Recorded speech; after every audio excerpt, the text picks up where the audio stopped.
We tend to think that the police are for our safety. But what if they are ones creating unsafe environments for people? What are we supposed to be doing then? Today, we are going to talk about such policemen who have brought adverse, threatening conditions to the people they were supposed to help. Beginning with Daniel Holtzclaw, resident of Oklahoma. Daniel was known to be a respected officer who determined to serve, but later turned out to be a horrifying, corrupt, sinister, and demoniac predator who sexually harassed and raped multiple women. Crime of rape in the first degree and punishment is set at 30 years. Coming from a judicial background where his father served as a lieutenant, Daniel was somehow destined to be in the forces. Although, having a keen interest in sports when his dream to pursue football didn't seem to work out, he turned to his backup and joined the Oklahoma City Police Department. But this career, too, seemed to not be the destined one for him when many victims decided to voice their experiences and come out against the horror persisted by Daniel. He used to precisely choose his victims by targeting on their vulnerabilities, as he knew it'd be easier to do that. He was later found guilty for 18 charges, sentenced to 263 years in prison, and a $500,000 bond was raised against him.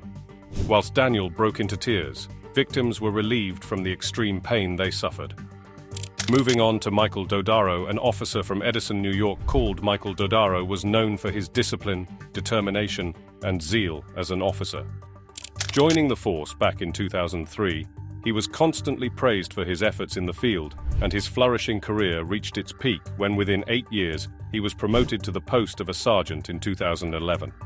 But 2017 unfolded his true colors and unearthed the hidden mysteries of Michael. He was found liable for tampering with witnesses and pleaded guilty for the federal charges raised against him. Eventually, in 2019, he was sentenced to 20 years in federal prison, where he pleaded for leniency, considering his past records which were clean and his ambition to be a good father to his children in the coming years. But even after that, the judge remained unswayed.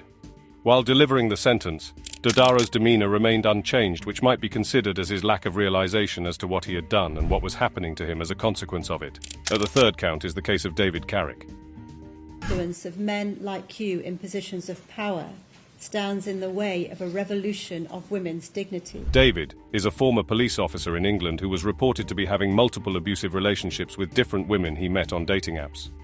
Having the power of authority took over his senses and made him lose the understanding of right or wrong. Rather than bonding and having a lovable relationship, it was filled with mental and physical attack. He used to be over-possessive, dominant and abusive, and at times even depriving basic needs like food for his partners. Although numerous complaints were filed in his name, no specific actions were taken since he held a position of certified police back in 2017. But after being reported for physical misconduct, David's game could no longer continue further as he got suspended from police. He was taken to court where he pleaded guilty for 49 charges, which were constituted by over 24 physical misconduct charges. The terror established by David shocked the public, and there was a widespread distrust in the trustworthy police force. He was sentenced to 36 life sentences with a minimum of 30 years term. This must give you a hint of the depth and severity of his actions. At number 4, it is the Baltimore Gun Trace Task Force. The 8 police officers who constituted the Baltimore Gun Trace Task Force were accused of exploiting their power, which came from the authority given to them. It came to be known that the police officers were actually looting money from individuals using their identities as officers.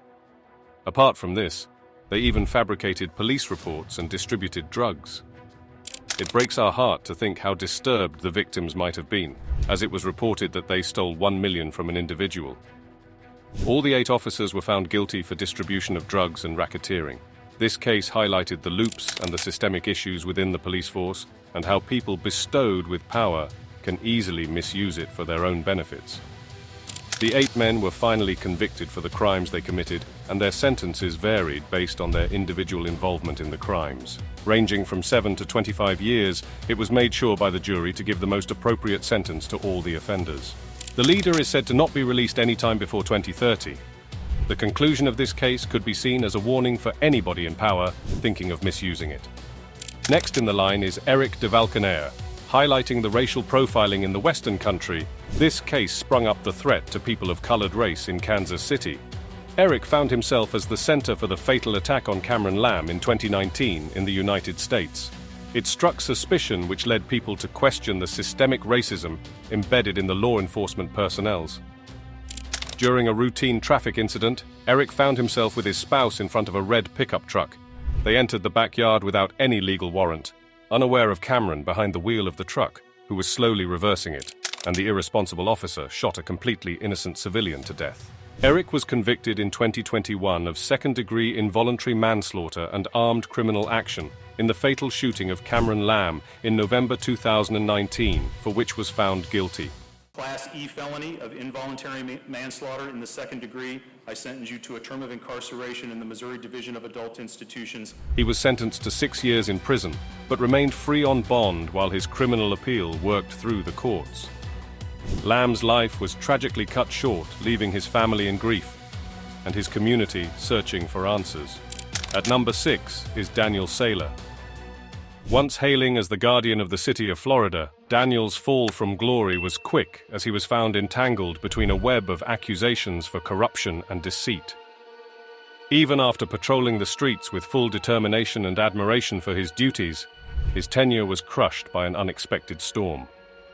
Starting from the rumors of a palatial mansion being constructed violating the law, Daniel had to embark upon his noble quest of truth and justice, but powerful figures stood in his way, blocking him.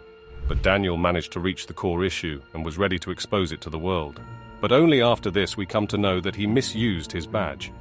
Even though Saylor came to realize his mistake soon, the jury couldn't be swayed just because of that. A period of 8 years in prison awaited him. At last we have David Oliver, a former police chief of Brimfield Township. No contest. After Oliver's plea, the judge found him guilty on all counts. Who was more of a local celebrity because of his humorous posts and comments on social media, which delivered his brighter side to the public as he managed to find light in the darkest corners of situations. Who knew there would be demons of himself that would surface soon? Crystal Castelline was an ambitious female officer who served under Oliver. She joined the forces with the aim to bring chance and evolution in the society. But little did she know, she'd be the victim of workplace harassment. Castelline's accusation on Oliver sent shockwaves amongst the people who admired Oliver as a person spreading jokes and positivity. She explained how he used to grope, trap and force her physically into various positions, pressing his body against hers.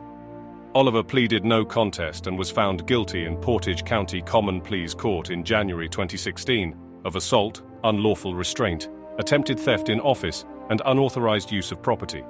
He was placed on probation for 2 years and ordered to surrender his certificate to serve as a police officer in Ohio. These cases show us how unreliable the human race has become. Be it police officers or any other official, trusting another human has become extremely difficult. What do you think about the shocking cases we just discussed? Let us know in the comments, and wait for us till we come up with the next video.